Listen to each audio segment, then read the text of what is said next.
지금부터 기록 시작합니다.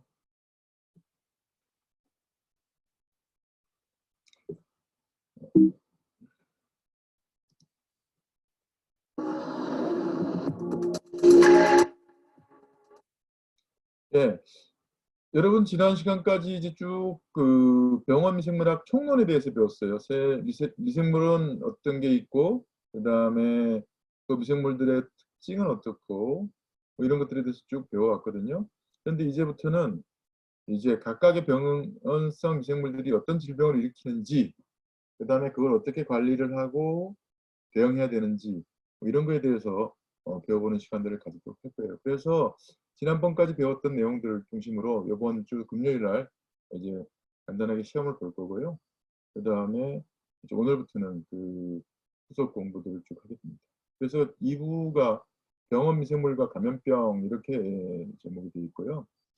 거기에는 여러 가지 챕터들이 있는데 전체 8개 챕터로 되어 있어요. 그래서 오늘 하는 병원성 미생물들, 그 다음에 호흡기 감염병, 소화기 감염병, 그다음에 기생충만 따로 모아서 기생충 감염병이라고 한번 배울 거고, 그 다음에 비뇨 생식기계의 감염병, 중추신경계의 감염병, 눈, 피부, 점막 및 근육 관련 감염병, 벡터맥의 감염병, 인수공통 감염병 및 신종 감염병 이렇게 하면서 저하고 이명신 교수님하고 그다음에 기생충학 담당하시는 민덕영 교수님, 그다음에 조혜올 제가 원장님이라고 부르는데 요새 한창 그 질병관리본부 많이 나오잖아요. 거기 원장님 하셨던 조혜올 원장님께서 또 두 번 강의를 해주실 거예요.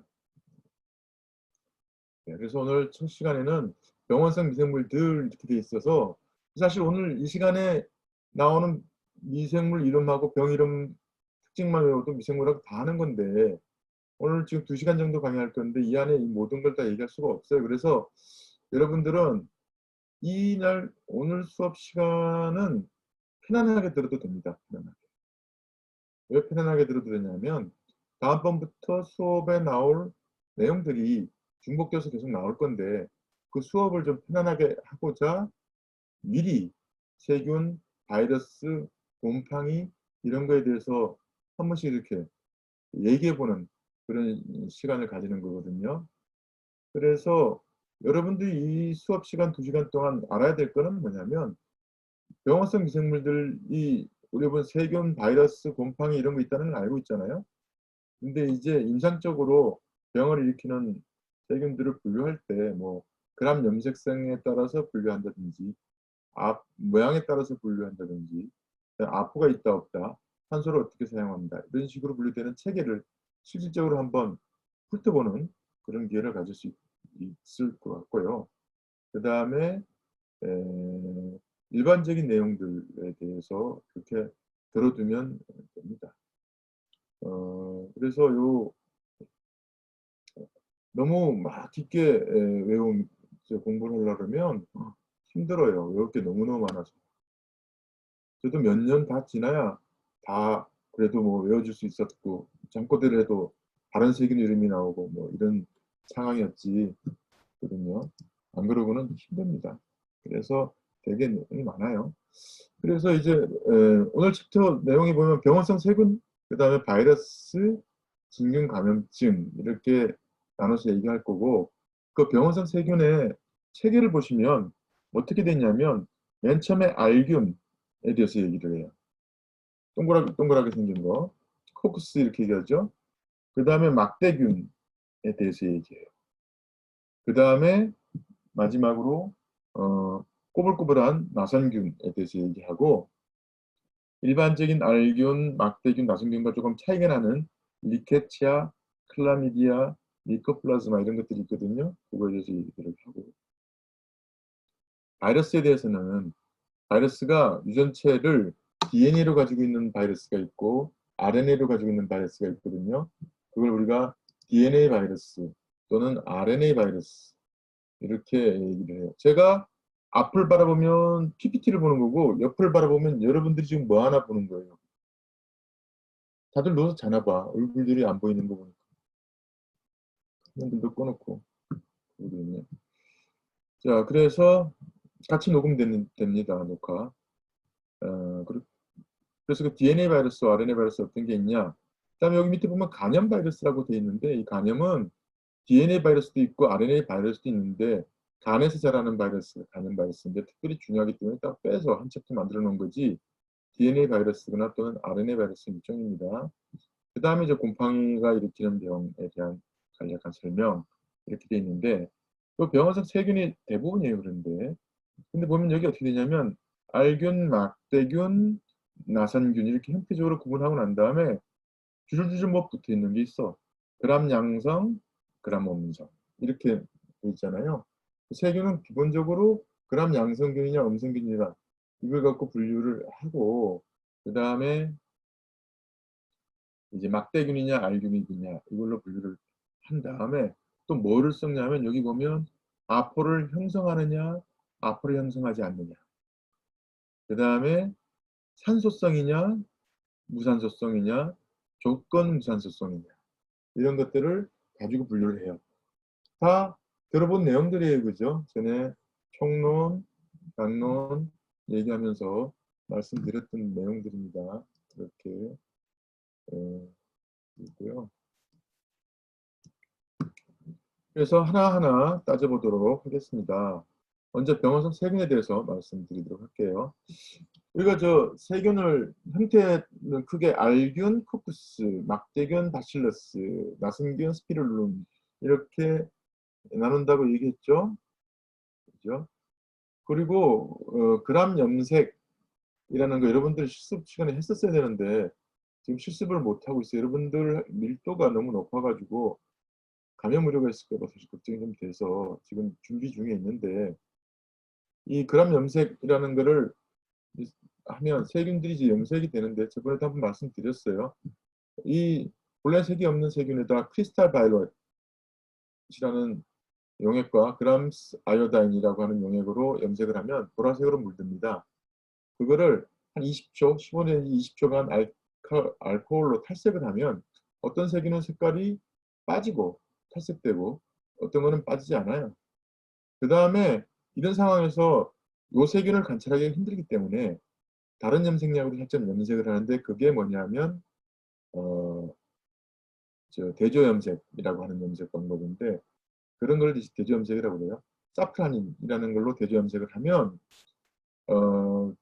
보라색으로 염색됐던 균들은 색깔이 변하지 않고 저 빨간색으로 염색이 되고 보라색으로 염색돼서 탈색이 안 된 것들은 그대로 보라색으로 남습니다. 이거 색깔이 조금 다르게 나타나는데 그냥 보라색으로 남아요.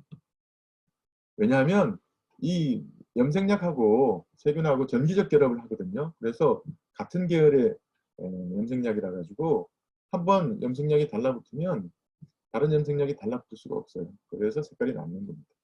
그렇게 해서 보라색으로 쭉 남는 거를 그람 양성균, 탈색되었다가 빨간색으로 염색되는 걸 그람 음성균 이렇게 나눈다고 말씀드렸었죠. 그렇습니다. 그렇게 해서 나누고 그 다음에 아포 언제 만드는 거라고 했죠? 먹고 살기 힘들어지면 세균들이 먹고 살기 힘들어지면 건조하거나 영양분이 없거나 이럴 때 세포 분열을 하면서 만들어지는 아포라는 것을 만드는 세균이 있고 안 만드는 세균이 있는데 아포를 만드느냐 안 만드느냐 그걸 갖고 또 구분을 하고요. 그 다음에 우리가 세균들을 배지에다 이렇게 놓고 배양을 하면 이거 보시면 여기 뚜껑이 있는데 뚜껑을 살짝 막아놔서 공기가 통하도록 해놓고 막 키우는 거예요. 그러면 세균이 여기서만 자라. 이건 무슨 의미예요? 산소가 있어야만 자랄 수 있는 세균이구나. 그거는 절대산소균.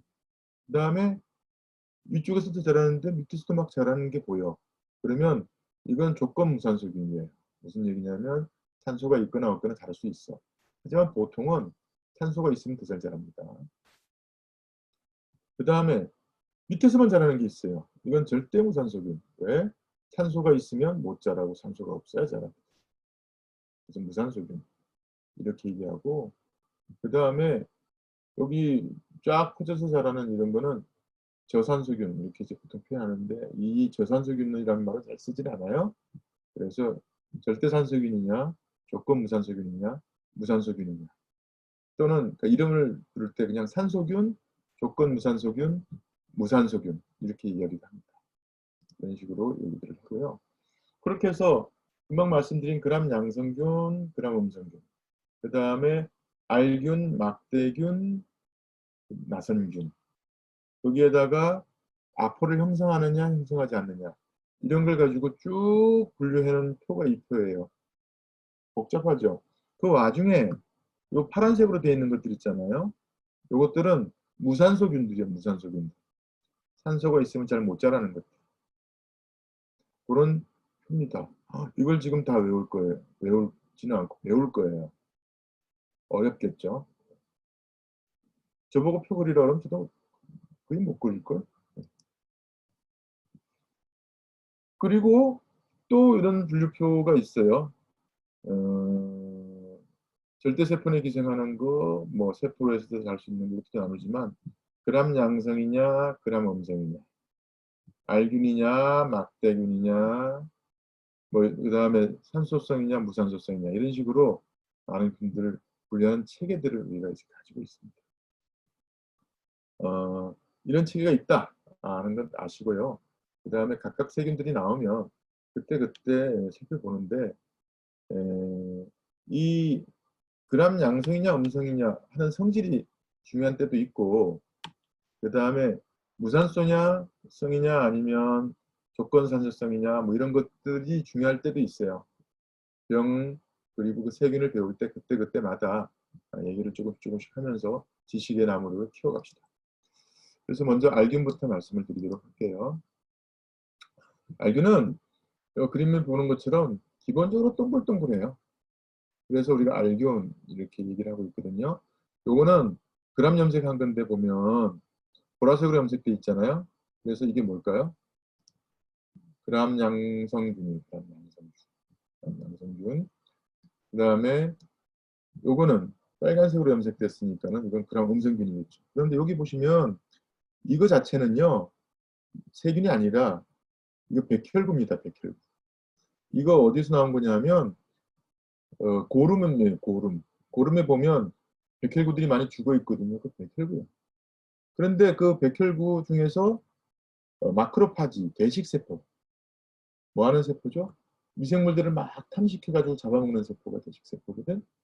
그 대식세포 안에 이렇게 보면 조그만 동그라미들이 보이죠? 요게 쌍으로 커피콩처럼 짝지어 있는, 지금 카페에 있는 사람도 있는 것 같은데 그런 알균들이 있는데 쌍으로 돼 있다고 그래서 쌍알균 이렇게 얘기하는데 그게 그람 음성균. 그래서 알균은 그람 양성이 있고 그람 음성 알균이 있는데 그람 양성 알균은 포도알균. 이게 포도알균처럼 보여요. 포도송이 모양처럼 이렇게 보라색이기도 하고. 그 다음에 사슬알균. 사슬알균은 포도송이 모양처럼 이렇게 모여있는 게 아니라 줄줄이 저번에 보여드렸죠. 되어 있는 게 사슬알균. 그 다음에 조금 사이즈가 큰 대변 속에서 자주 발견되는 장알균. 이런 것들이 그람 양성 알균으로 되어 있고 그람 음성 알균은 여기에 있는 것처럼 이렇게 백혈구 속에서 들어있는 쌍알균처럼 발견되는 나이세리아라는 균종이 있는데 균속이 거기에 두 균종이 사람한테서 병을 일으키는 걸로 유명해요. 이게 어떤 게 있냐면 임질이라고 하는 성병을 일으키는 균. 그 다음에 수막염을 일으키는 균. 수막염은 뇌를 둘러싸고 있는 막에 염증이 생기는 그런 균인데 이 세균 중에서 수막염을 일으키는 균 중에 뇌수막염균은 꽤 병을 심하게 만들어요. 그래서 주의해야 돼요. 포도알균 속에서는 황색 포도알균이 제일 유명하고요. 그 다음에 피부 포도알균이라는 게 있고요. 그 다음에 사슬알균 중에서는 한홍사슬알균, 페렴알균 이런 것들이 중요한 걸로 되겠습니다. 포도알균 좀 볼까요? 이게 전자현미경 사진인지 아니면 이건 전자현미경 사진도 아니고 컴퓨터 그래픽 같아요. 포도알균 사진처럼 이렇게 만들어놨는데 포도송이처럼 생겼죠. 그래서 이 포도알균 속에는 제노스타필로코쿠스에는 임상적으로 의미 있는 게 황색 포도알균, 스타필로코쿠스 아우레우스 이렇게 얘기해요. 아우레우스라는 뜻은 라틴어에서 어원이 온 건데 노란색, 황금색 이런 뜻이에요. 이 균은 돼지에다가 키우면 노란색 색소를 생산해가지고 노랗게 보이거든. 그래서 우리가 황색 포도알균 이런 말을 들었어요. 그 다음에 스타필로코쿠스 에피더미디스, 이건 피부 포도알균인데 이거는 피부에서 주로 발견되기 때문에 피부 포도알균 이렇게 이름 붙였고요. 그 다음에 부패 포도알균은 스타필로코쿠스 사프로파이티쿠스, 이건 쓰레기 속에서 발견되는 균이에요. 주로 부패 뭐 이런 것과 관련되는 균. 그런데 이 균들이 다 병원에서 환자 몸에서 발견이 돼요. 그래서 중요하다. 이 균들은 굉장히 중요한 균이었었어요. 1943년에 페니실린이 발견된 건 한 1920년대잖아요. 근데 실질적으로 생산되기 시작한 건 1943 이후거든. 이 페니실린이 이 포도알균 죽이는데 아주 효과가 좋았거든. 그래서 그 도입 이전에는 사람한테서 환웅성 감염증은 뭐냐면 노란 고름이 나오는 감염증은 환웅성 감염증이라고 그러는데 그 감염증의 대부분이 바로 이 포도알균들에 의해서 생겼던 것이고 그 중에서도 이 황색 포도알균 이게 가장 중요한 균이었어요. 그래서 많이 없어졌거든요. 페니실린 같은 항생제 개발되고 난 다음에는. 그런데 1950년대부터 내성균들이 막 출현하기 시작했고 지금은 이 황색 포도알균이 병원 내에서 감염되는 원내 감염이라는 호스피털 인펙션의 주요 원인이 되고 있어서 문제가 되고 있어요.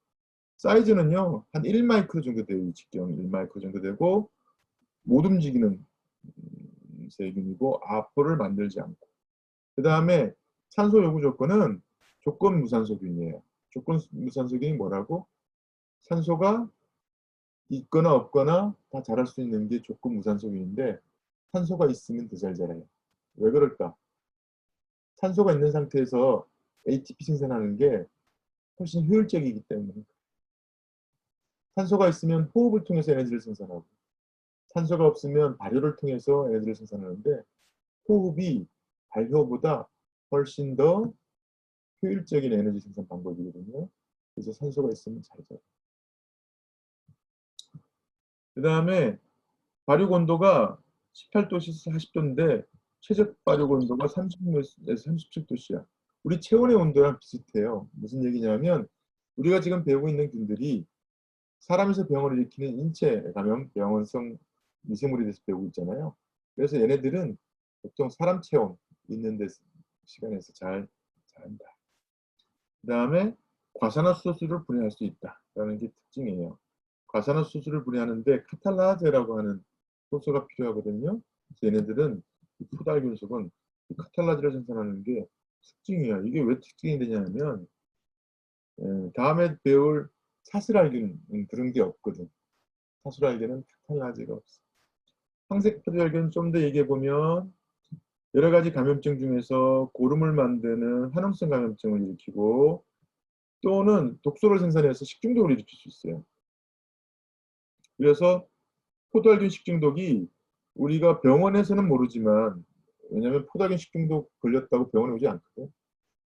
우리 추정으로는 가장 많이 식중독을 일으키는 게 포도알균 식중독일 거라고 생각을 하고 있고 그 식중독도 독소에 의한 건데 특히 위장간의 식중독 질병을 일으키기 때문에 식중독이라고 분류를 하고 있고 그 다음에 또 다른 독소들을 내는데 그게 독소 때문에 생기는 병이 독소 충격 증후군이라는 게 있고 포도알균성 표피박리 증후군 이렇게 돼 있어요. 독소 충격 증후군은 스타필로코칼 톡식 쇼크 신드롬이라고 TSS, STSS, TSS 또는 STSS 이렇게 부르는데 이거는 역사가 좀 있어. 여자들 menstruation 한 달마다 한 번씩 하잖아요. 그러면 이제 패드를 쓰거나 아니면 탐폰이라고 삽입형 탐폰을 쓰는데 미국에서 처음 이 삽입형 탐폰이 개발돼서 사람들이 사용할 때 위생관념이 별로 없어서 자주 안 갈았어.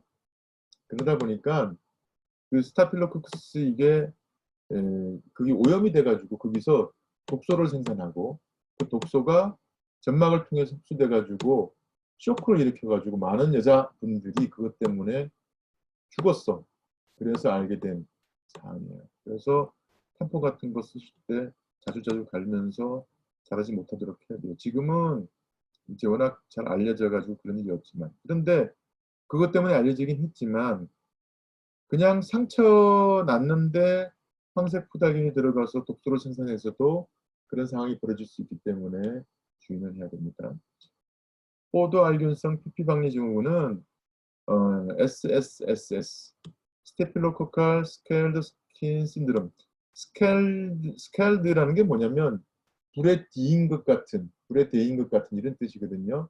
그래서 독소 때문에 피부 껍질이 벗겨지는 그런 질환이에요. 이런 것들도 일으킬 수가 있어요.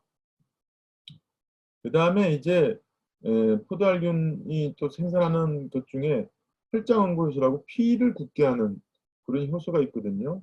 피를 굳게 하면 면역세포가 가서 공격하는 것을 차단시키기 때문에 포도알균들이 더 잘 살 수가 있어. 그래서 피를 굳게 하는 혈장원고효소, 코아귤라제라는 게 있는데 이거를 생산하면 병원성이 높아. 그런데 이걸 생산하지 못하는 균, 이걸 우리가 코아귤라제 네가티브 스타필로코커스, 그래서 CNS라고 말을 쓰는데 이거는 상대적으로 병원성이 약해. 이런 식으로 이제 분류를 합니다. 화농성 감염증이라고 얘기했죠. 저도 지금 턱 밑에 염증이 하나 생겼어요. 마스크를 하도 쓰고 다니다 보니까 그런 일이 벌어지나 봐. 여러분도 피부에 이렇게 많이 생기죠? 물집도 잡히고 노란 고름집도 잡히고 이렇게 되면 이제 농가진이라고 부르고 여기는 보면 봉화직염이라고 피부 전체 밑에 있는 지방 조직에 염증이 생기고 있는 거예요. 그게 더 심해지면 이렇게 에, 표피까지 나오게 되고 뭐 이런 식으로 이제 되면서 녹창 같은 게 생기게 되죠. 이것들에서 균을 뽑아가지고 관찰해 보면 황색 푸달균이 대부분 나옵니다. 그 다음에 남자들 뭐 여드름 같은 것들, 여드름을 일으키는 균은 별도로 따로 있지만 여드름 말고도 피부에 여러 가지 감염증, 화염성 감염증 같은 것들에 황색 푸달균들이 많이 관찰됩니다. 그 다음에 요새 원내 감염의 원인이라고 해서 이거 지금 몇 년 전 뉴스인데 이대목동병원에서 신생아들이 감염돼서 죽은 일들이 있었는데 한 4년쯤 됐어요. 그때 그 원인이 병원에서 세균에 감염됐기 때문에 그래서 병원 문 닫을 뻔했었죠. 지금은 또 다 까먹고 괜찮지만 그래서 원내 감염의 원인이 황색 푸달균이었어요. 이게 항생제가 개발되고 난 페니실린 항생제가 개발되고 난 다음에 많이 억제되는 것 같았는데 바로 여러 가지 내성균들이 출현하기 시작해가지고요. 다 보세요. 황색 페니실린의 내성 있는 황색 푸드알균, 메티실린의 내성 있는 황색 푸드알균, 반코마이신의 내성 있는 장알균, 황색 푸드알균 이런 식으로 황색 푸드알균이 일찌감치 우리가 극복할 수 있었던 균이라고 생각했는데 알고 보니까 아니라는 거죠. 그래서 지금 계속 문제가 되고 있어요. 그 다음에 이제 사슬알균, 스트랩토코커스라는 게 있거든요. 이거는 사슬 모양처럼 생겼다고 사슬알균인데 그 중에 제일 유명한 게 화농 사슬알균이에요. 파이오게네스의 PYO는 원래 불이란 뜻이야, 불. 불. 그런데 이게 이제 염증이 생기면 불난 것처럼 아프고 열나고 뭐 뜨겁고 노란 고름 나고 이러는 거죠. 이게 일으키는 게 급성 화농성 면도염, 면도하고 난 다음에 생기는 거, 상기도염, 농가지는 피부에 이렇게 넓게 염증이 생기는 거예요. 부스름, 단독은 피부가 빨개지는 병이에요. 폐렴, 그다음 흉막염 이런 병들을 유발할 수가 있고요. 그 다음에 별도로 폐렴 사슬알균이라고 해서 스트랩토코커스 뉴모니에 뉴모 그러면 공기란 뜻이고 뉴모니아라고 A로 끝나면 폐렴이라는 뜻이에요. 폐렴을 일으키는 사슬알균이라는 뜻이죠. 요건데 요거는 스트랩토코커스 파이오게네스 화농사슬알균이고 폐렴 사슬알균은 쌍으로 되어 있어요. 이것도. 요거는 지금 보면은 음주처럼 이렇게 길게 돼 있지만 폐렴 사슬알균은 두 개가 짝지어 있는 그런 모양으로 나타납니다. 여기 어디 있냐면 사람의 코, 후두, 구강, 장관, 피부, 외음부, 질 이런 데 쭉 있고요. 동그랗거나 아니면 동그란데 약간 옆으로 퍼져 있거나 이런 건데 사이즈는 포도알균보다 평균적으로 조금 작아. 포도알균이 한 1에서 1.2 마이크로 정도 평균 사이즈가 나오면 사슬알균은 평균은 한 1 마이크로 정도 됩니다. 이것도 조건 무산소균이고 운동성도 없고 아프도 안 만들고. 그런데 아까 사슬알균은 포도알균은 카탈라제라는 것을 생산한다고 그랬잖아요. 그죠? 그런데 사슬알균은 카탈라제를 생산하지 않아요. 이거 언제 써먹냐면 우리가 이제 피부에 염증이 생겨서 화농성 염증이 생겨서 균을 끄집어낸 다음에 염색을 해서 봤더니 이런 식으로 보여요. 그런데 모양만 가지고는 이게 배열만 가지고는 이게 사슬알균인지 사실은 포도알균인지 알 수가 없거든. 그런데 세균에다가 과산화수소를 똑똑 떨어뜨려 보면 거품이 뽀글뽀글뽀글 일어나면 뭐 포도알균. 왜? 카탈라제가 있어서. 그다음에 뿌렸는데 거품이 뽀글뽀글 안 일어나면 아 이거는 사슬알균. 이렇게 분류할 수가 있거든요. 그래서 많이 썼어요. 그다음에 이 사슬알균의 특징 중에 하나가 뭐냐면 혈액한층배지라고 하는 배지가 있는데 이건 뭐냐면 그 적혈구를 넣어놓은 배지야. 세균에 따라서 배양을 할 때 특별히 특별한 영양분을 넣어줘야 되는 것들이 있는데요. 이 사슬알균들은 피가 들어가 있는 적혈구가 들어가 있는 배지에서 잘 자랍니다. 자라면서 그 영양분을 쓰기 위해서 적혈구를 깨트려요. 용해를 시키거든요. 그런데 이 사슬알균의 종류가 되게 많은데 어떤 거는 용해를 완벽하게 용해를 시키고 어떤 거는 불완전하게 용해를 시키고 어떤 거는 용해를 못 시키고 이런 것들이 있거든요. 그걸 갖고 구분을 해요. 그 다음에 균체에 폴리사카라이드 종류가 있는데 C 다당체라고 하는 게 있는데 그게 종류에 따라서 또 구분을 하게 돼요. 그래서 사슬알균은 종류가 진짜 많아요.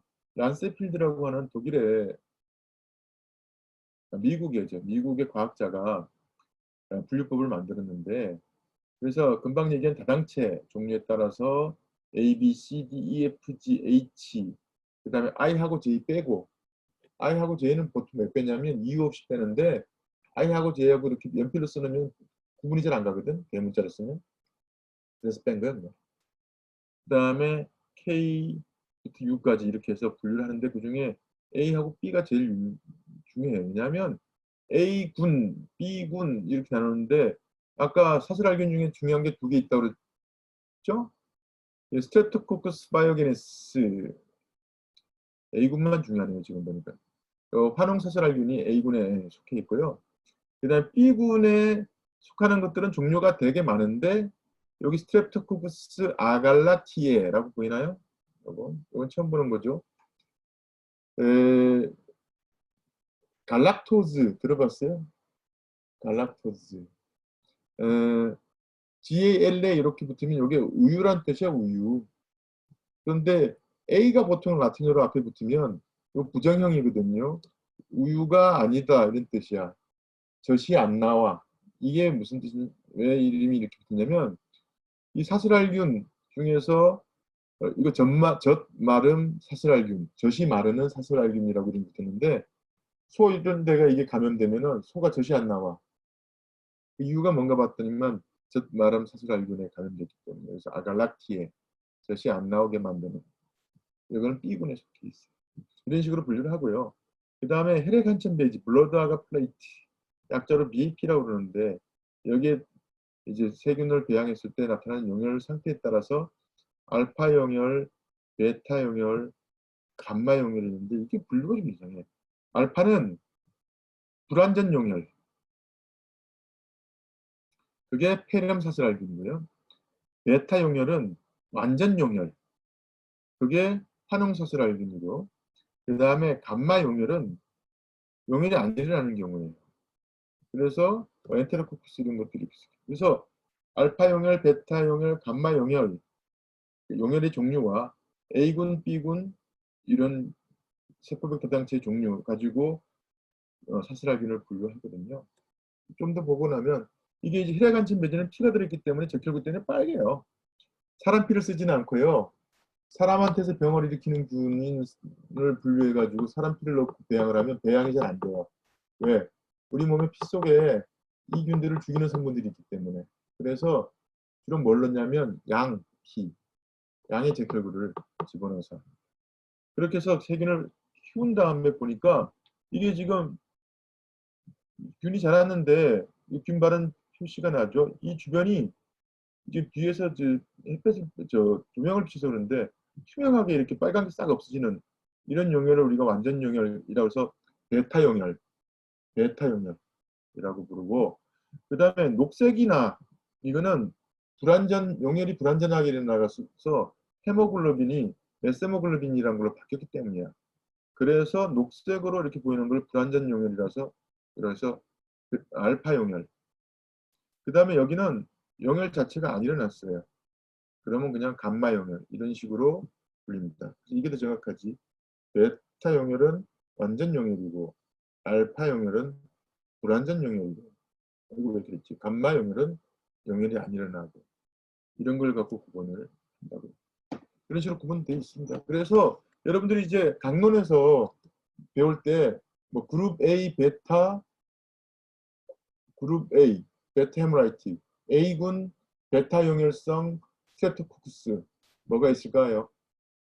스트레프토코쿠스 파이오게네스, 한홍사슬알균 이런 게 있거든요. 그런 것들이 이제 그 다음에 이제 그런 게 그람 양성 알균들이고, 그람 음성 알균은 나이세리아가 있다고 그랬잖아요. 두 개가 중요해요. 병원에서는 네이세리아 고노레에, 그 다음에 네이세리아 메닌자이티스. 고노레에는 임균인데, 고노라고 하는 거는 정자를 얘기해. 정충, 남성의 정자.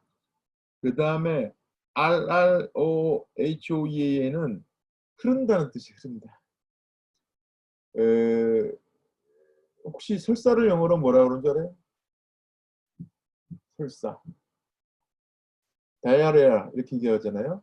그 DIARRH가 그거 흐른다는 뜻이야. 뭔가 질질 흐른다.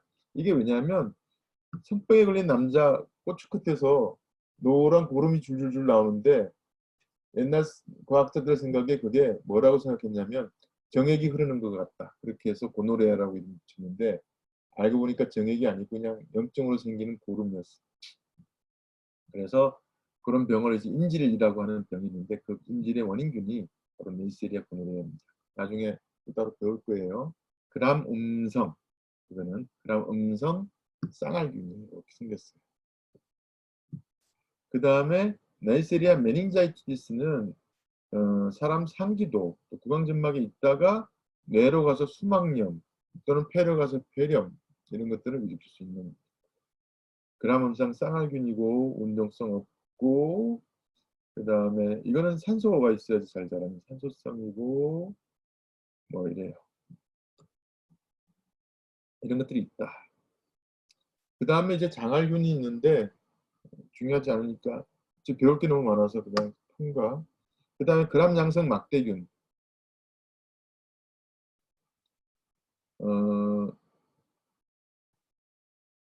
그람 양성 막대균에는 이제 바실루스 속에 속하는 것 중에 탄저를 일으키는 탄저균이 있고요.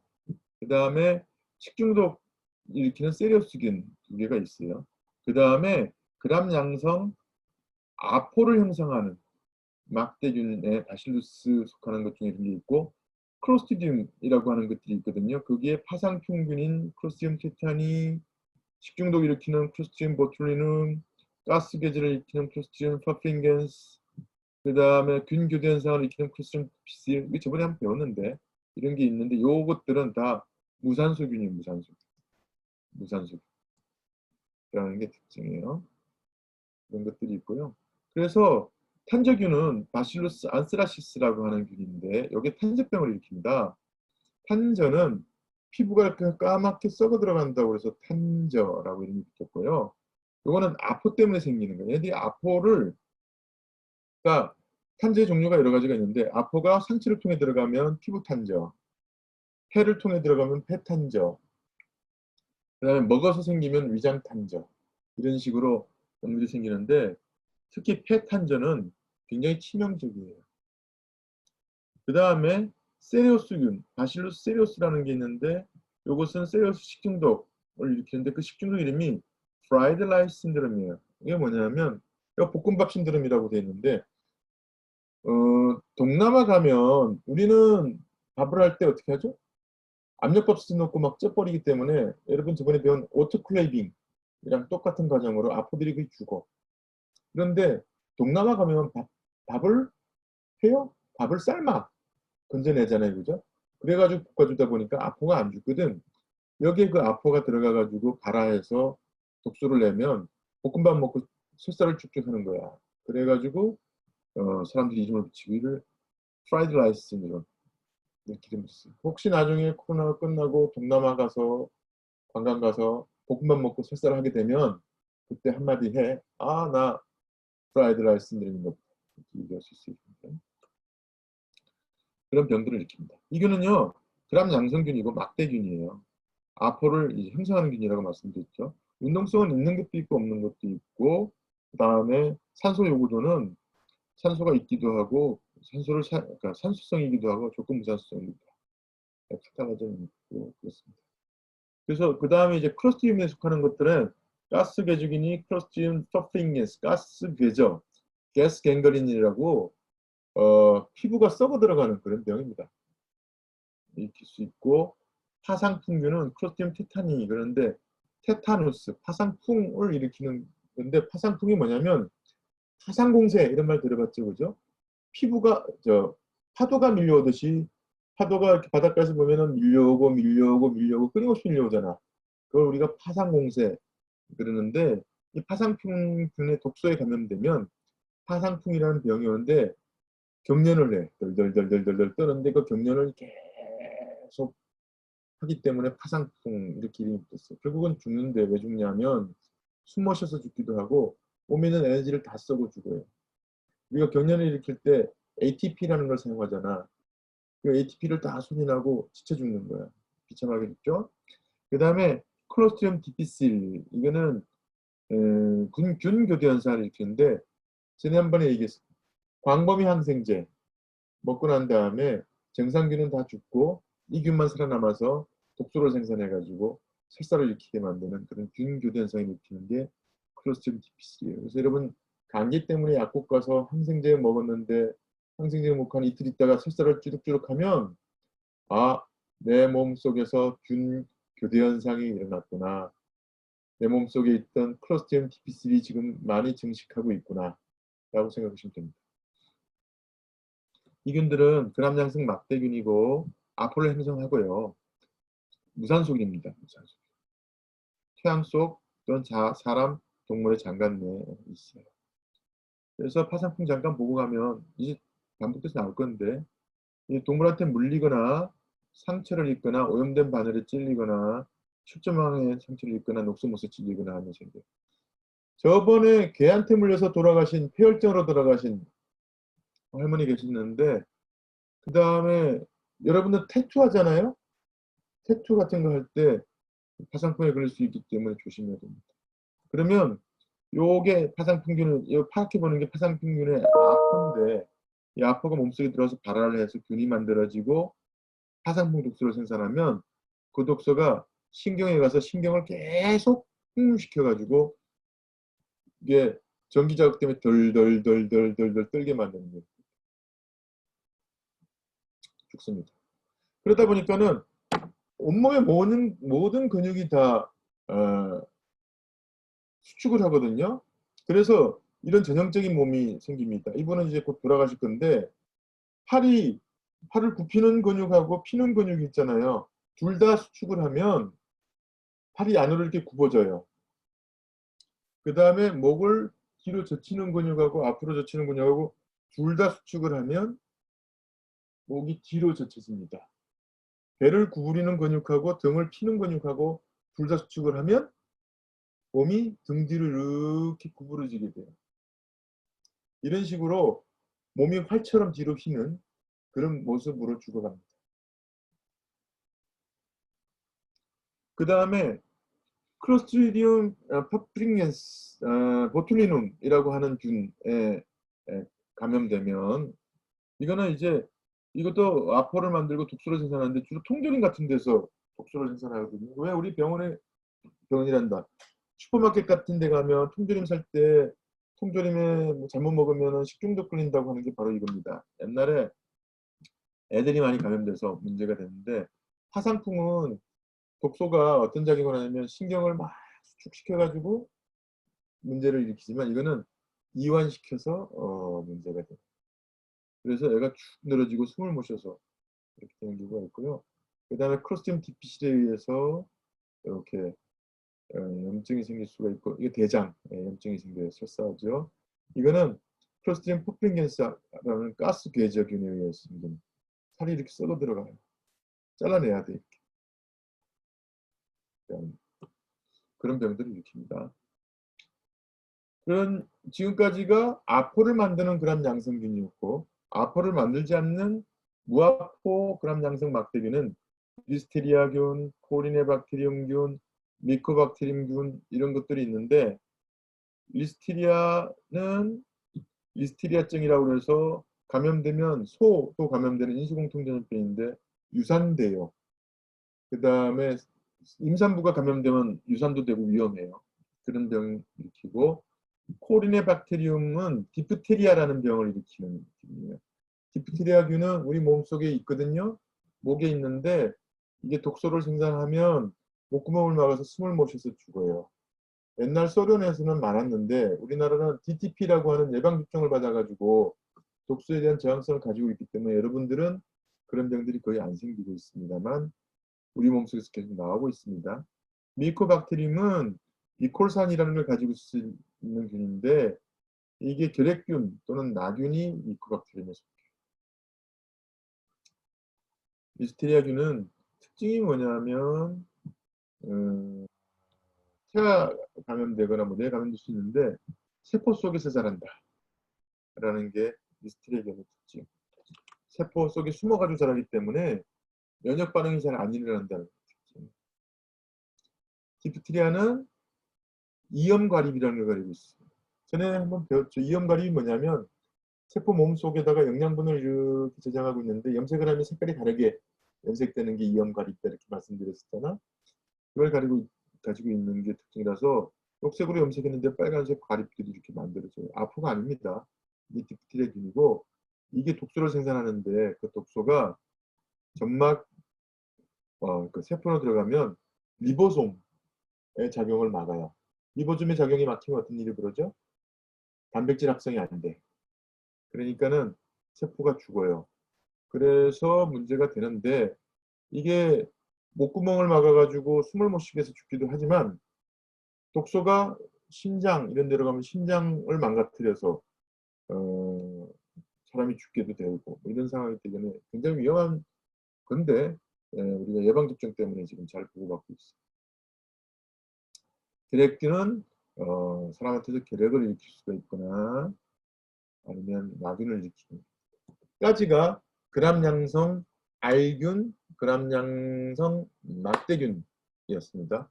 그 다음에 그람음성 막대균을 얘기를 할 건데 안 쉬고 쭉 할게요. 2시간 가야 되니까 쉴 사람들은 자율적으로 쉬고 있죠.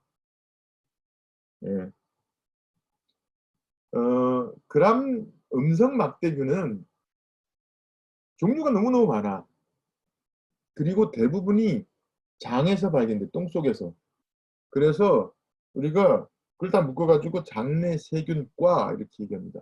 지금까지 세균 분류를 할 때는 속명 가지고 얘기를 했거든요. 그런데 그거는 속보다 더 높은 과를 가지고 얘기를 해요. 그래서 그런 특징들을 묶어서 갖고 있는 것을 장내 세균과 엔테로박테리아 체에 이렇게 얘기합니다. 이거는 사람이나 동물의 장관 내에서 자라고 있는 그런 그람 음성 막대균을 묶어서 얘기하는 거고요. 여기에 많은 병원성 세균들이 포함되어 있어요. 대장균, 엔테로박트, 클렙시엘라, 살모넬라, 쉬겔라, 프로테우스, 프로비덴시아, 아르시니아 이런 것들이 있고요. 이들 중에서는 상재균으로 있는 경우도 있고 진정병원균으로 있는 것도 있어요. 배웠죠, 그죠? 상재균은 중에서 기회감염균, 상재균으로서 있다가 기회감염을 일으키는 것들도 있고, 그 다음에 있으면 안 돼. 들어오면 무조건 병이야. 그게 살모넬라, 시겔라, 예시니아, 일부 대장균, 병원성 대장균을 얘기하는데, 요거는 일반 대장균이고, 여기서 일부 대장균이라고 하는 병원성 대장균. 근데 이게 운동성은 있는 것도 있고 없는 것도 있고, 보통 조건 무산소성이고 수당을 발효하는데, 여기서는 락토즈, 젖산이 있거든요. 요거를 쓸 수 있느냐 못 쓰느냐, 요게 이 동네에서는 중요해요. 왜 중요냐면 젖산을 분해하면 착한 것들, 젖산을 분해하지 못하면 악독한 것들, 이렇게 구분이 됩니다.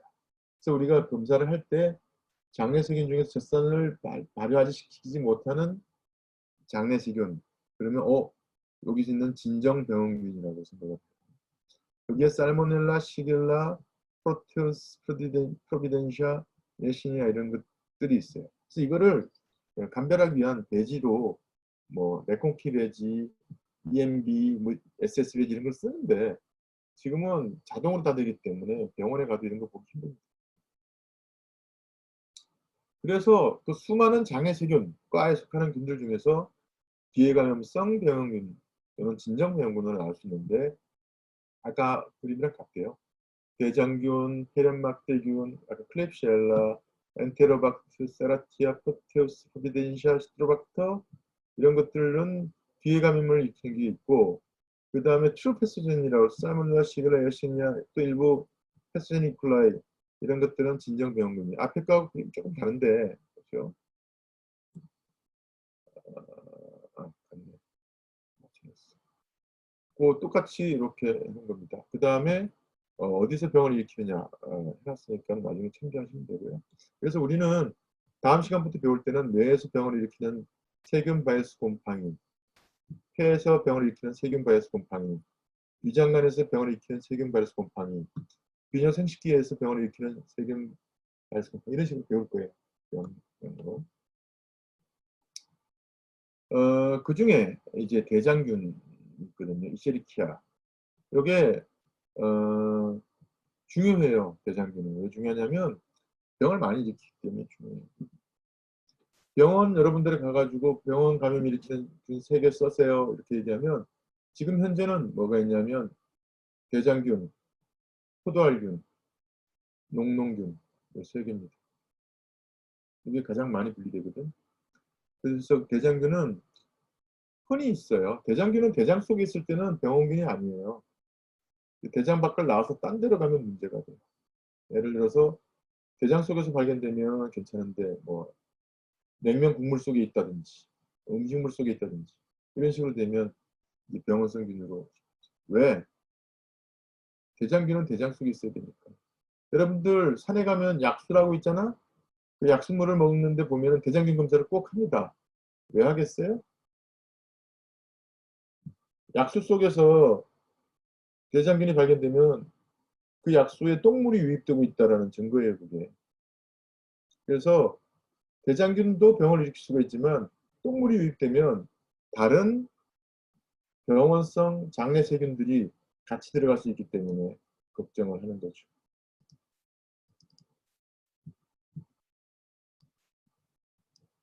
그렇습니다. 그래서 그런데 대장균도 종류가 되게 많아. 그래서 그 구분을 하기 위해서 항원 갖고 구분을 하는데 O항원, K항원, H항원 이런 항원 갖고 구분하는데 그중에서 중요한 게 O항원입니다. 이거 언제 배웠냐면 세균 세포의 구조 배울 때 그람 음성균 구조에서 LPS라고 들어봤나요? 리포폴리사크라이드, 지질 대장체. 그게 뭘로 이루어져 있다고? 리피드 A하고 폴리사크라이드로 이루어져 있다. 리피드 A는 어떤 작용을 일으킵니까? 독작용을 나타내고, 폴리사크라이드는 항원으로 작용한다. 무슨 항원?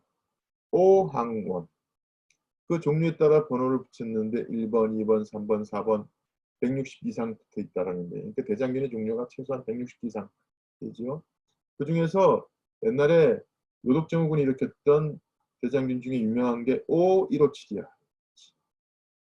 O157 H7. H는 편모항원이에요. 여기 대장균인데 여기 보면 이렇게 편모가 있잖아요.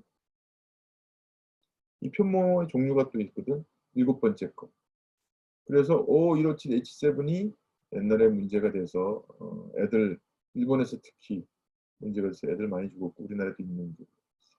이 대장균은 사람, 동물의 장관에 있고 그 다음에 이게 대장에 있다가 다른 장기를 침범하면 병을 일으킬 수가 있어요. 일반적인 대장균이 그렇다는 얘기고 대장균 중에 유전자를 바깥에서부터 받아가지고 특별히 병원성을 띠고 있는 대장균들이 있거든요. 그걸 우리가 병원성 대장균이라고 해요. 병원성 대장균. 또 종류가 많아. 장관 독소 생산성 대장균. 이건 독소로 생산하는 대장균이고 장관 조직 침입성 대장균. 조직을 침입하는 대장균이고 장관 병원성 대장균. 장관의 병을 일으키는 장관 출혈성 대장균. 피똥을 싸게 만드는 장관 흡착성 대장균. 들러붙는 이런 식으로 다양한 대장균들이 발견됐어요. 그래서 그런 게 있을 수가 있고 그 다음에 살모넬라균 있는데 대표적인 게 장티푸스균이야. 살모넬라 타이피. 요거 이름 잘 봐두세요. 보통 우리가 세균명을 쓸 때는 다 이틸리치로 쓰는데 살모넬라 타이피라고 하면서 이틸리체, 아니틸리치로 쓰는 건 이유가 있습니다. 원래 살모넬라 엔테라이티카 서브스페시스 타이피 뭘 모르겠지만 복잡하죠. 라고 하는 복잡한 이름을 줄여 쓰려다 보니까는 이렇게 쓰게 돼 있어요. 잘못 쓰는 게 아닙니다. 요거는 식중독을 일으키는데 요 계란 먹다가 식중독이 생기는 경우가 있었는데 계란 안에 균이 있는 게 아니라 계란 바깥에 균이 있다가 식중독을 가끔씩 일으킵니다. 그래서 계란 먹을 때 삶아 먹든지 여기 생계란 먹으려면 잘 씻어 먹어야 되는데 여기 구멍 뚫고 입으로 쪽쪽 빨다 보면은 바깥에 있는 살모넬라균을 딱 먹어가지고 식중독 될 수 있습니다. 정말 조심해야 돼요. 네, 그런 상황이고요. 그 다음에 쉬겔라. 이거는 세균성 이질을 일으키는 균이에요. 이질, 디센트리는 뭐냐면 피똥을 싸는 게 이질입니다. 설사는 보통 장관 감염이면 다 하는데 특별히 이질이라고 부르는 디센트리라고 부르는 거는 피똥 싸는 거를 우리가 이질이라고 해요. 세균성 이질이 있고 기생충에서 보겠지만 아메바성 이질이라는 게 있거든요. 둘의 공통점이 피똥 싸는 겁니다. 종류가 시겔라, 디센트리, 플렉스네리, 모이디, 솜네 이런 게 있는데 이 균들의 특징이 뭐냐면 영양분이 별로 없어도 잘 자라고요. 우물물에 감염돼서 수인성 전염병 같은 것들을 일으킵니다. 그래서 제주도에 우물들이 감염돼서 한동안 많이 유행했었고 휴전선 부근에도 지하수가 오염돼가지고 한동안 많이 유행하고 있고 주변에 영향이 있습니다.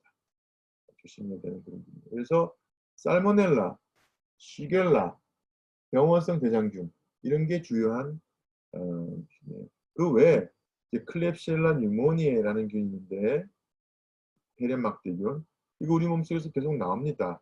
병원 감염 또는 폐렴 유발하는데 기회 감염으로써 호흡기 감염증, 요로 감염증 이런 것들을 일으키는 균이고요.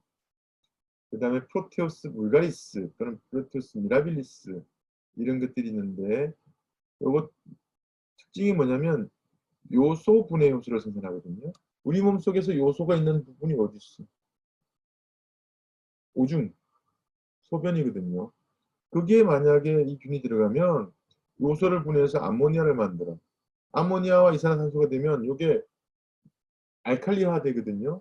그러면 오줌 속에 녹아있는 칼슘들이 석출이 돼서 덩어리를 만들어. 그게 신장결석이야. 그래서 프로테우스 미라빌리스에 감염돼 있으면 신장결석이 잘 생겨요. 그런 일들을 만드는 균이고요. 그 다음에 yersinia pestis. 이거는 패스트, 흑사병의 원인 세균입니다. 설치류기생하는 벼룩에서 자라고 있다가 사람이 감염되고요. 호흡기로 들어오면 폐페스트, 물리면 선페스트 이런 식으로 돼서 죽습니다. 까맣게 썩어 들어가서 죽고요. 치명률이 50% 정도 됩니다. 그건 장내 세균가 말고 그람 음성 막대균을 따로 묶어놓은 게 여기 그람 음성 조건 무산수성 막대균 이렇게 돼 있는데, 중요한 게 비브리오에 속하는 비브리오속 콜레라균 들어봤나요? 콜레라 일으키는 여기 이제 콜레라균이거든요. 운동성이 굉장히 활발해요. 품모 하나 있어서. 그런 콜레라균인데 이거는 짠물에서 짠물에서 잘 자라고요. 그래서 어패류에서 분리가 됩니다. 그래서 이제 점점 여름이 오는데 뭐 해산물 같은 거 날걸로 잘못 먹으면 콜레라 걸릴 수 있으니까 조심해야 됩니다. 작년에 부산 앞바다에서 콜레라균이 발견돼서 난리가 났었는데 기억 안 나시죠? 그건 왜 그랬냐? 배가 짐을 싣고 들어올 때 배 안정하게 하려고 뭘 넣어요? 팽형수라는 걸 넣잖아. 옛날에 세월호가 넘어갈 때 그 팽형수를 안 넣어서 휙 넘어갔다고 얘기하잖아요.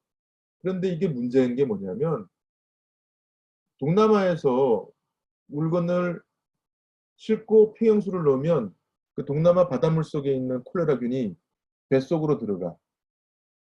그리고는 우리나라로 온 다음에 물건을 내리면서 팽형수를 점점 빼면 우리나라 물에 그게 들어가. 그래가지고 오염되는 거예요. 그런 식으로 콜레라균이 전파가 됩니다. 여러분 홍합 좋아해요? 홍합? 홍합. 그 홍합이 공식 명칭이 지중해 담치입니다. 우리나라 거 아니에요. 우리나라 건 줄 알고 먹는데 원래 우리나라 게 아닌데 그 원래 지중해에 있는 거거든요. 우리나라로 왔어요. 어떻게 왔게? 금방 말씀드린 것처럼 배 타고 왔어. 그래서 우리나라 바다 전체를 지중해 담치로 다 감싸고 있어요. 우리나라에서 나는 홍합은 사이즈가 훨씬 크고요. 섭이라고 불려요. 섭. 여러분 저 여름 되면 양양 인력개발원에 가세요. 여러분들 사용할 근력이 있어서 할인받아서 갈 수 있어. 일찍 예약하면 한 하룻밤 자는데 한 싸면 5만 원? 7만 원이면 잘 수 있거든. 그 앞에서 푹 팔아요. 네, 그런 일들이 벌어집니다. 그래서 그 비브리오, 콜레라균, 장염 비브리오균, 비브리오 표혈증균 이런 게 있는데 비브리오 콜레레, 파라헤모라이티쿠스, 블리피쿠스 이렇게 세 종류가 중요해요. 콜레라균은 콜레라 일으키고 장염 비브리오균은 식중독 일으켜요. 폐 먹고 난 다음에 조개 먹고 난 다음에 식중독 살아남습니다. 콜레라도 걸리면 한 3분질은 죽지만 살아남아요. 비브리오 표혈증은 1년에 우리 병원에도 몇 명씩 오는데 이건 살이 썩어 들어가는 병을 일으키거든요. 생굴 같은 거 먹고 걸리는 병입니다. 그래서 여름철에 회 안 먹는 게 좋습니다. 그래서 콜레라는 장에서 독소를 생산해가지고 물을 쫙쫙 뽑아내는데 우리 몸이 70kg 정도 몸이면 수분이 70kg잖아, 70% 정도 되니까 한 50리터 정도 되거든요. 피의 양은 한 5리터 정도밖에 안 돼요. 나머지는 다 세포 간질액으로 있는 건데 이 콜레라에 중독이 되면 위장 대장에서 물을 쫙쫙 설사를 하게 되는데 시간당 10리터 이상 설사를 하게 돼서 몇 시간이면 탈수가 돼서 죽습니다. 이게 뭐냐면 이제 콜레라 걸린 사람들이 침상인데 여기 구멍 보이죠? 여기 엉덩이를 맞추고 있어야 돼. 하도 설사를 많이 해야 되니까 설사를 하면 요 밑에다 하도록 그렇게 해놓고 수분 공급하고 이런 식으로 해서 됩니다. 약을 안 먹어도 수분 공급만 잘 해주면 살 수는 있는데 노약자들은 이제 죽게 되는 게 콜레라고. 우리나라도 콜레라가 가끔씩 생깁니다. 손 잘 닦으면 된다고 돼 있고 장염 비브리오균은 굴 같은 거 잘못 먹으면 생기는 건데 자 중요한 팁을 알려드릴게요. 우리가 영어로 March 그러면 3월, April 그러면 4월, May, June, July, August, September, October, November 이렇게 얘기하잖아요. 또 공통점을 보면 R이 있는 달이 있어. R, R, R, R. 그건 R이 없잖아. R 빠진 달은 위험해. 그때 먹으면 병 걸립니다. 또는 U 있는 달 먹으면 위험해. 그래서 지금 5월이잖아요. 5, 6, 7, 8. U가 있는 달에 해산물은 날그로 먹지 마. 이거 제가 얘기하는 게 아니라 교과서에 나와 있는 얘기예요. 그러니까 미국 사람들 입장에서는 자기 개월에 U자가 있거나 R이 빠진 달에는 날 거 먹지 말라. 이렇게 이제 얘기를 하고 있죠. 그 다음에 비구력 폐혈증균은 볼리피쿠스라고 그러는데 이렇게 조개나 아니면 굴을 생 걸로 먹다가 균이 들어가서 자라게 되면 온몸에 피부가 썩어 들어가는 폐혈증으로 보통 발병하면 그 다음날 죽습니다. 굉장히 위험하고요. 대천 앞바다나 이런 데서 1년에 꼭 두세 명씩 꼭 나옵니다. 그래서 주의해야 돼요. 그런데 저 같은 이제 아저씨들이 주로 병이 생깁니다. 간 나쁜 사람들이 병이 생기고 여러분같이 젊은 사람들을 간이 멀쩡한 사람들은 먹어도 걸려도 잘 죽진 않아요. 저거랑 비슷하네. 이제 코로나19처럼. 그 다음에 기타 그람 음성의 산수성 막대균의 쇼도모나스, 농농균, 헤모필스 인플루엔자균, 레조넬라균, 브루셀라균, 브로드라균 이런 잡균들이 쭉 있습니다. 이거에 대해서 이제 배워갈 거예요. 일일이 얘기할 수가 없어. 그래서 그 중에 농농균이 그래도 병원에서 가장 많이 발견되는 균인데 왜 농농균이냐면 녹색 고름을 만들기 때문이에요. 이게 농농균에 감염되면 눈도 녹색으로, 손톱끝도 녹색으로, 피부도 고름도 녹색 고름이 나와요. 그런 균들입니다. 그런 균이 있습니다. 이렇게 하고요. 그 다음에 이제 그람 음성 무산소성 막대균에 뭐가 있냐? 이거는 주로 사람 장 내에서 발견되는 건데 그람 음성균인데 무산소성균이 있는 거예요. 그래서 박테로이데스 프라질리스 이거는 대변 속에 가장 많이 발견되는 세균입니다. 박테로이데스 프라질리스. 그다음 푸조박테리움 프로피리모나스 플레보텔라 이런 잡다한 균들이 있고요. 박테로이데스는 언제 병을 일으키냐면 싸우다가 한 대 맞거나 교통사고 나서 배가 터졌어. 그러면 똥이 장 속에서 새잖아요. 그때 감염을 일으키는 균, 가장 흔히 분리되는 게 박테로이데스.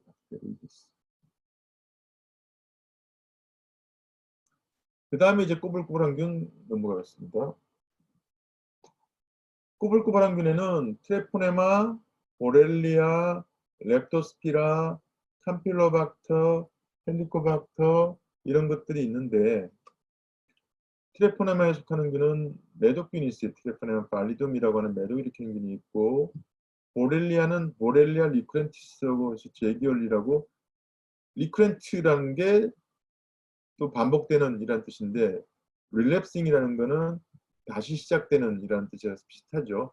열이 났다가 나왔다가 또 나은 그런 병을 일으키는 균이고 렙토스피라증이라는 병을 일으키는 렙토스피라균 그 다음에 식중독 일으키는 캄필로박터 그 다음에 위염 일으키는 헬리코박터 이런 것들이 나선균군에 포함돼요. 전에 어떤 친구가 콜레라균은 나선균이에요? 아니에요? 이렇게 물어보는 친구들이 있었어요.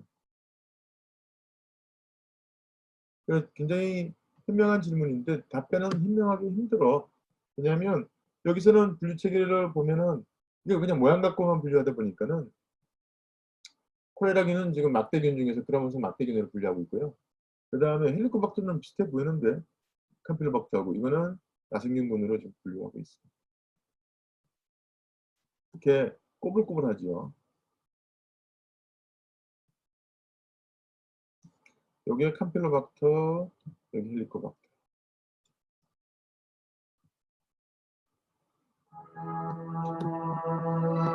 이렇게 움직이는데 회전 운동을 하면서 속에서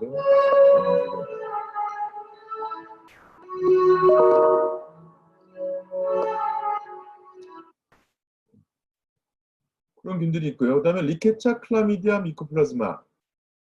리케차는요. 옛날에는 세균이 아닌 줄 알았어요. 그런데 알고 보니 세균이었기 때문에 세균이 집어넣은 건데 이게 왜 세균이 아닌 줄 알았냐면 세균 중에서 좀 이상한 성질들이 있어요. 첫째, 세포 속에 들어가서만 자라는 기생성 세균이에요. 인공 배양이 안 돼요. 사이즈가 작아요. 그렇고요. 그 다음에 이제 그람 염색을 해보면 그람 음성처럼 보이고 운동성도 없고 앞으로 생산하지 않고 세포병을 가지고 있고 RNA, DNA 있고 이분포로 정식하고 항생물질의 감수성이 있고 이런 거 보니까 세균이에요.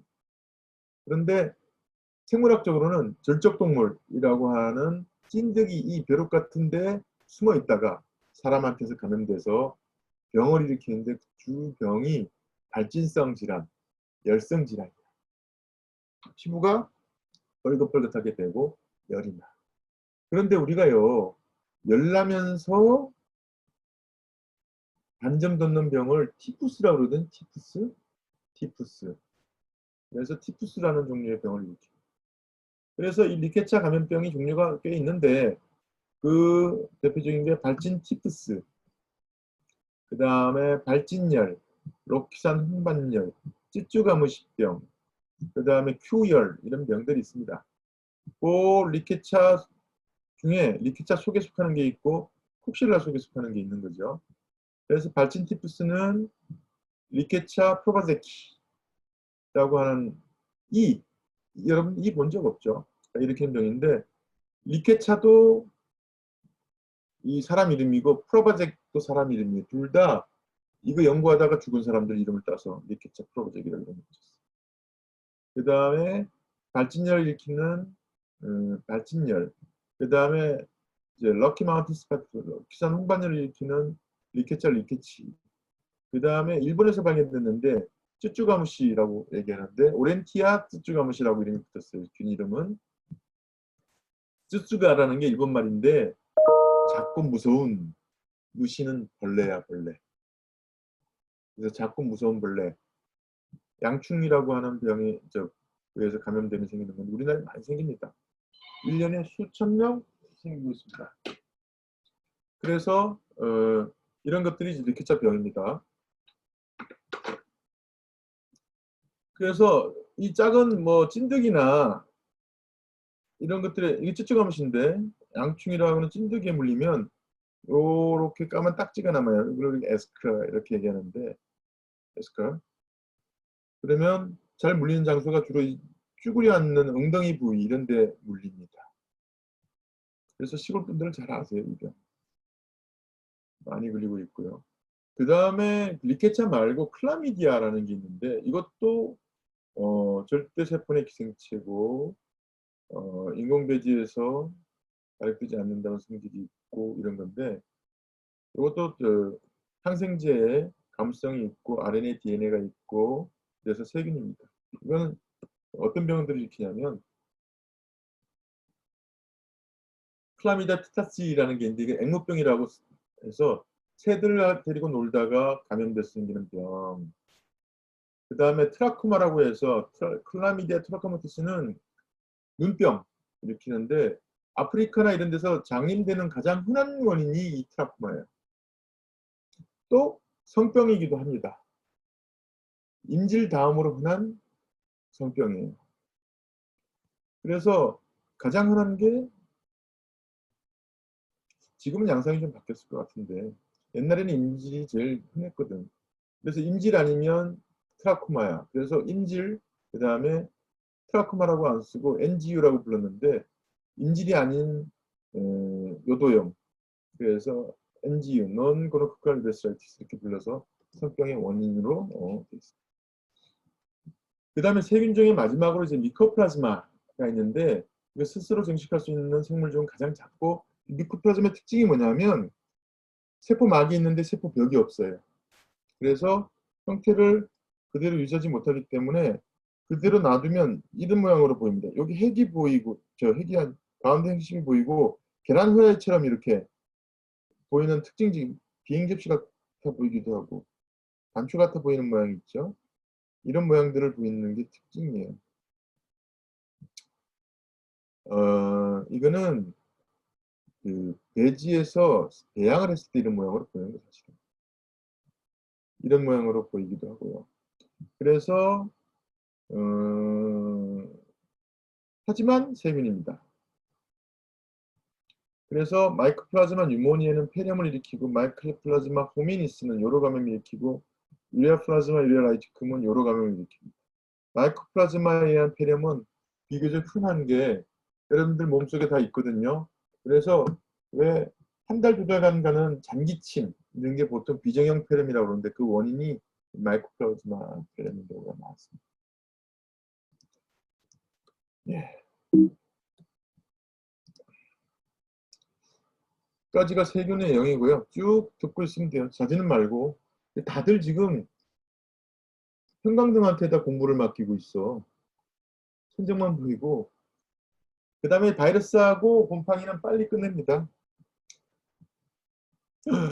종류가 되게 많거든요. 그래서 인플루엔자, 아데노바이러스, 호흡기 세포융합종, 리노바이러스, 단순포진 수두 어쩌고저쩌고 쫙 많아요.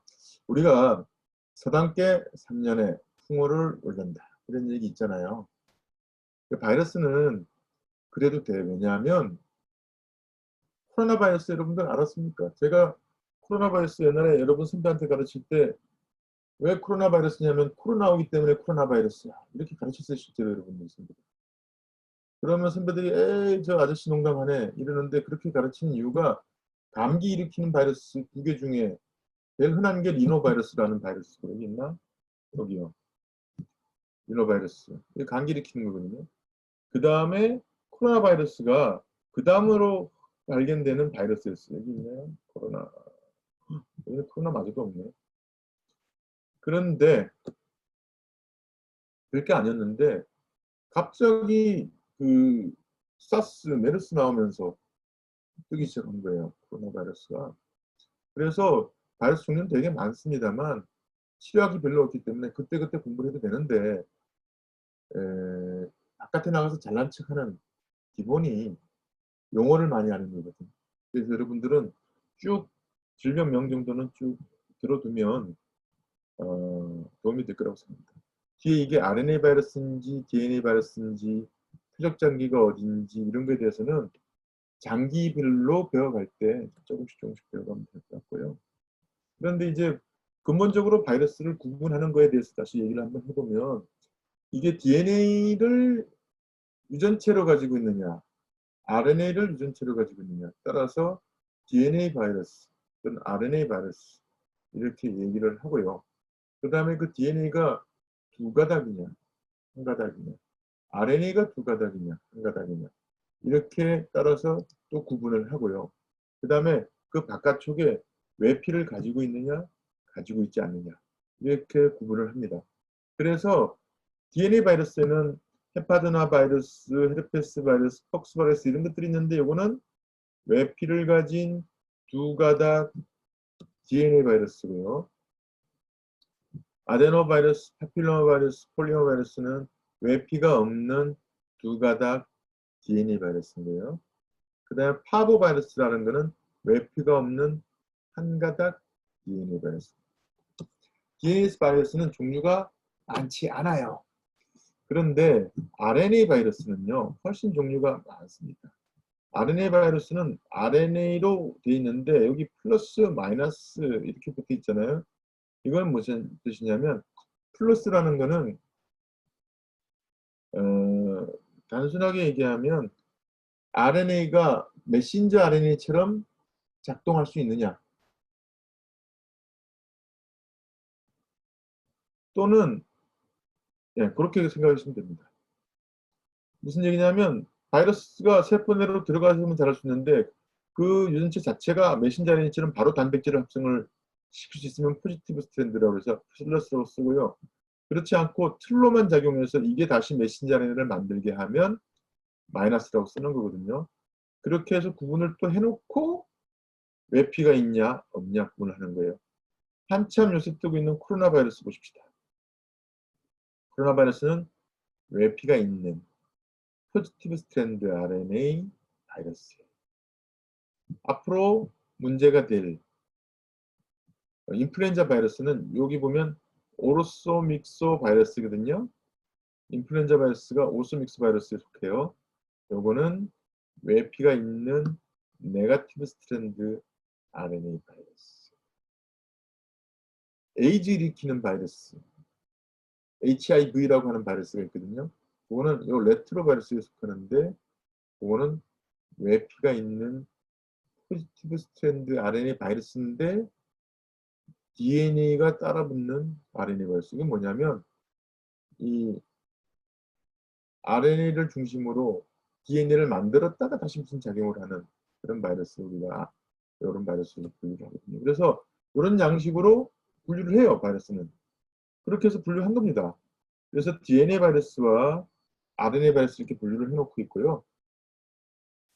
그래서 RNA 바이러스는 이름만 한번 쭉 읽어두면 돼요. 여기서 절대로 안 까먹을 거 하나만 한 두 개만 알려드릴게요. 요거 헤파드나 바이러스. 요거는 여기 뭐라고 되어 있냐면 DNA 바이러스라고 되어 있잖아요. 왜 이름이 이렇게 붙었냐면 헤파가 간이라는 뜻이야. 그 간에서 감염을 일으키는 DNA 바이러스를 헤파드나 바이러스로 이름을 붙였거든요. 반드시 DNA 바이러스. 여기 뭐가 들어가냐면 B형 간염 바이러스거든요. B형 간염 바이러스. 그 다음에 RNA 바이러스 중에서는 뭐가 있나? 이거 피코르나 바이러스. 피코는 작다는 뜻이야. RNA 바이러스라는 뜻이야. 작은 RNA 바이러스. 이런 식으로 이름을 붙여놓고요. 코로나 바이러스 여기 있네요. 종류가 되게 많아요. 바이러스. 그래서 그 복잡한 분류 체계를 가지고 있는데 크게 여러분들은 신경 안 쓰셔도 됩니다. 한번 쭉 보고 한 번씩만 읽어두세요. 그래야 다음에 강의를 받고 배울 때 도움이 됩니다. RNA 바이러스는 그것보다 훨씬 복잡하고 종류가 많아요. 그래서 우리가 그 인체 전체에서 병을 일으키는 바이러스 질환에 대해서 얘기를 할 때 이 그림을 두고 얘기하는데 여러분은 또 어떻게 배우냐면 뇌에서 병을 일으키는 RNA 바이러스, DNA 바이러스. 그 다음에 호흡기에서 병을 일으키는 바이러스. 그 다음에 심장에 또는 근육에 간에서 병을 일으키는 바이러스. 위장관의 병을 일으키는 바이러스. 피부의 병을 일으키는 바이러스. 이런 식으로 분류를 하는데 한번 보십시오. 인두염을 일으키는 아데노바이러스가 있죠. 이건 무슨 바이러스입니까? 호흡기, 위장관 바이러스가 될 수 있겠죠. 그런데 위장관에서 일으키는 바이러스, 아데노바이러스 여기 또 들어가 있고요. 눈에 병을 일으키는 것도 아데노바이러스. 이런 식으로 한 바이러스가 여러 종류의 병을 일으킬 수 있다는 게 또 바이러스 질환의 특징이에요.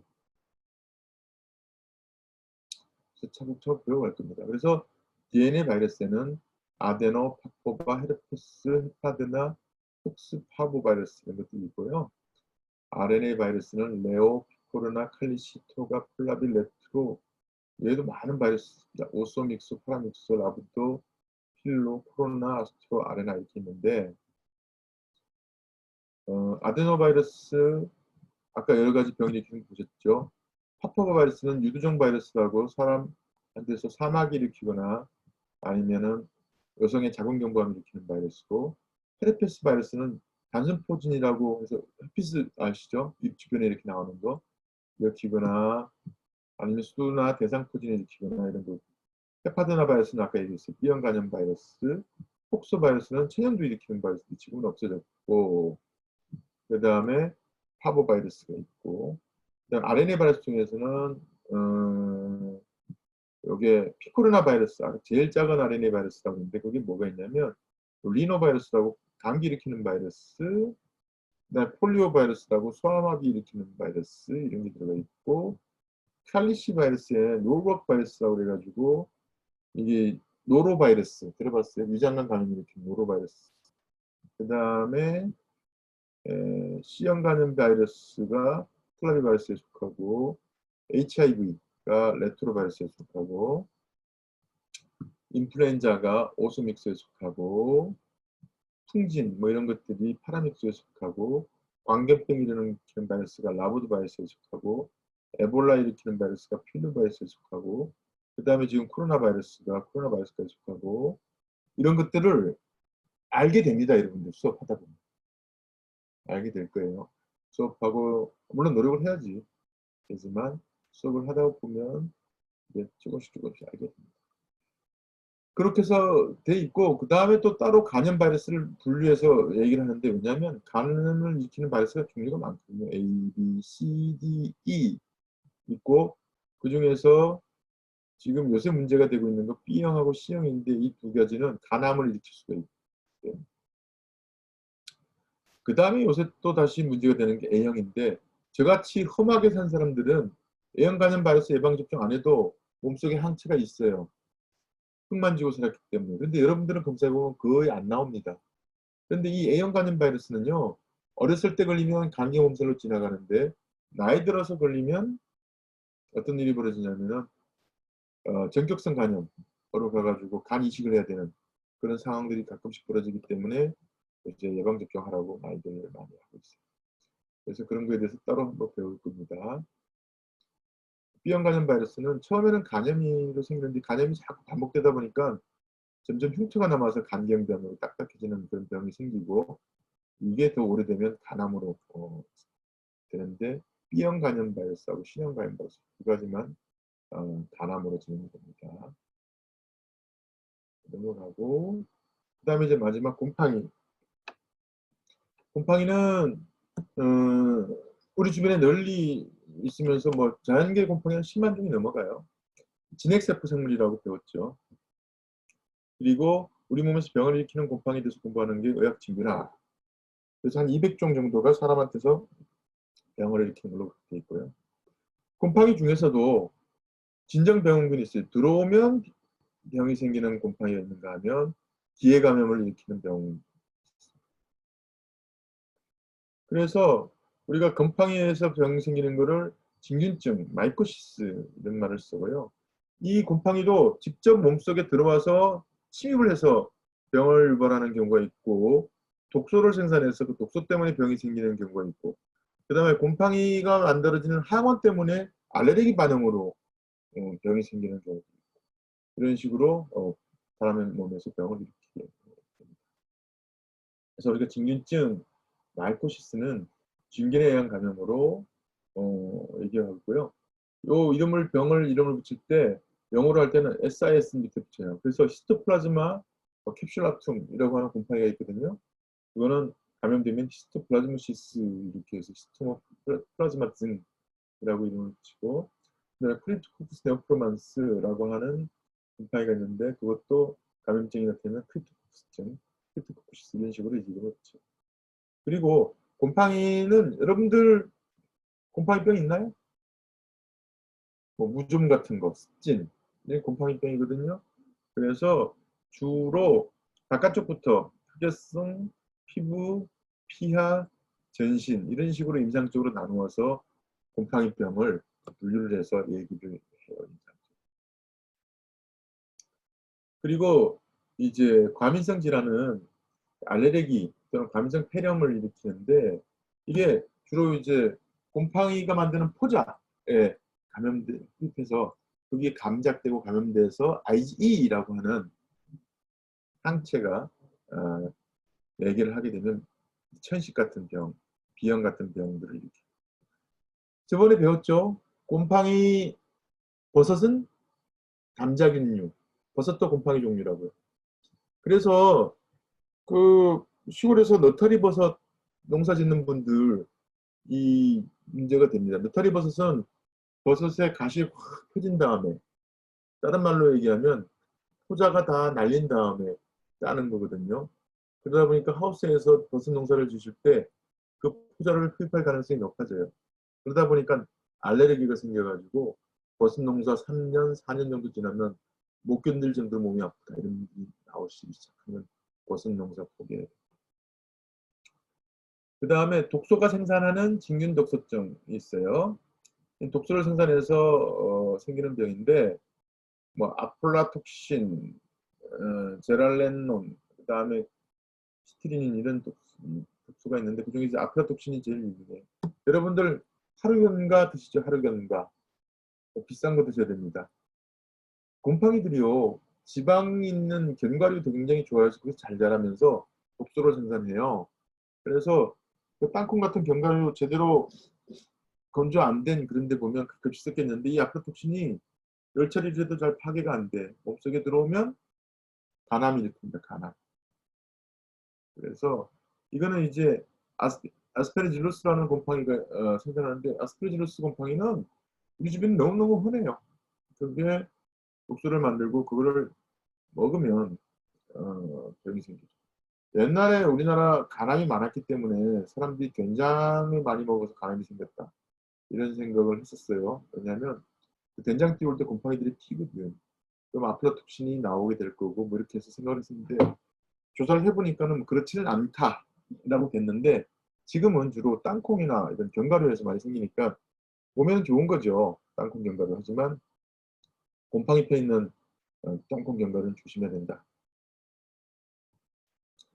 그 다음에 감염증.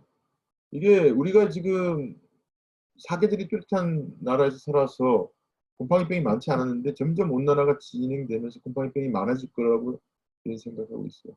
가장 흔한 게 우리 뭐 무좀, 그다음에 이제 아구창이라고 그러는데 아구창을 날린다? 그게 아니라 어린애들, 갓 태어난 애들 입안에 하얗게 되는 병이 있어요. 여러분들 조카나 보시면 그게 칸디다 알비칸스라고 하는 곰팡이 때문에 생기는 병이거든. 여자들 임신하고 나면 면역 기능 떨어지면서 냉이 많이 나오는데 그게 칸디다 알비칸스 때문이고 애가 나오다가 그걸 먹어 입안에 오염되면 입안이 하얗게 되는 아구창이 생겨요. 그게 이제 곰팡이 때문이거든요. 그런 것들만 있어 우리나라는. 치료가 가능하고 그랬는데 점차 항생제도 많이 쓰고 지구온난화도 되고 이러다 면역 억제제도 많이 하고 이러다 보니까는 곰팡이병이 많이 늘고 있는 상황이고 그 다음에 또 전신성 감염증도 일으킬 수 있어요. 면역기능 떨어진 사람한테서 전신성 칸디다 감염증, 크립토코커스 수막염 뭐 이런 것들이 이제 생길 수도 있습니다. 그 다음에 이제 이런 것들 뭐 검사하는 건 저번에 한번 얘기를 했고요. 주로 이제 배양 검사들을 하게 되고 건강검진법으로 검사를 하게 됩니다. 예, 까지 설명을 드렸습니다. 이상이고요.